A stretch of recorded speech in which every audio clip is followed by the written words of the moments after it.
नमस्कार, खबर कनेक्शन में आपका स्वागत है। ओशो ये कोई फिल्म का कैरेक्टर नहीं, बल्कि धरती पर जन्मे ज्ञान से संपूर्ण एक इंसान का नाम है, जिसे पूरी दुनिया ओशो नाम से जानती है। आज हम आपको बताएंगे कि क्यों उन्हें ओशो बोलते हैं और उनकी मौत अभी तक इतनी रहस्यमय क्यों है। पुणे स्थित उनकी समाधि पर लिखी इस बात से ओशो की अहमियत का अंदाज़ा लगाया जा सकता है कि न कभी जन्मे न कभी मरे।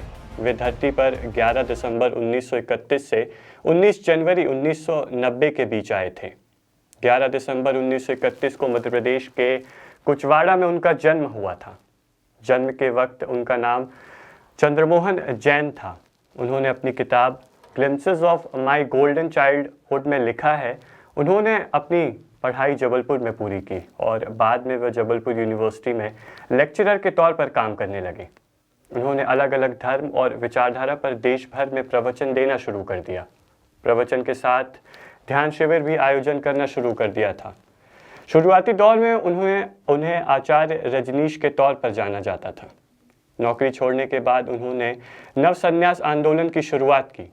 इसके बाद उन्होंने खुद को ओशो कहना शुरू कर दिया।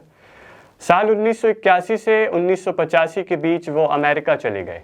अमेरिका के ओरेगोन में उन्होंने आश्रम की स्थापना की, जो कि 65,000 एकड़ में फैला था। ओशो का अमेरिका का दौरा काफ़ी विवादों में रहा।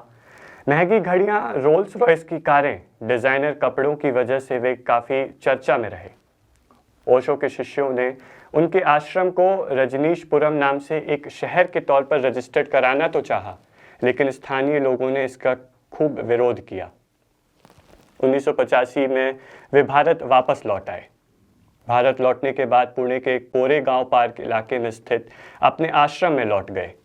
उनकी मृत्यु 19 जनवरी 1990 में हो गई। उनकी मौत के बाद पुणे आश्रम का नियंत्रण ओशो के करीबी शिष्यों ने अपने हाथों में ले लिया। आश्रम की संपत्ति करोड़ों रुपयों की मानी जाती है और इस बात को लेकर उनके शिष्यों में आज भी विवाद है।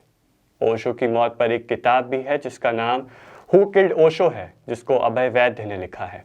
ओशो के आश्रम में किसी सन्यासी की मृत्यु के उत्सव की तरह मनाने का रिवाज था, लेकिन जब खुद ओशो की मौत हुई तो इसकी घोषणा के 1 घंटे के भीतर ही उनका अंतिम संस्कार कर दिया गया। ओशो की मां भी उनके आश्रम में ही रहती थी।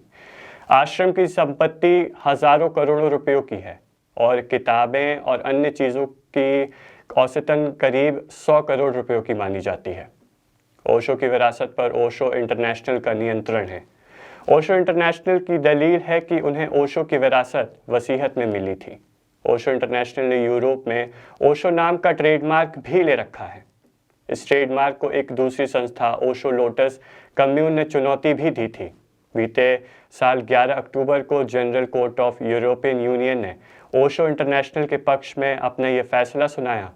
ओशो ने खुद ही कभी कहा था कि कॉपीराइट वस्तुओं और चीज़ों का हो सकता है, लेकिन विचारों का नहीं।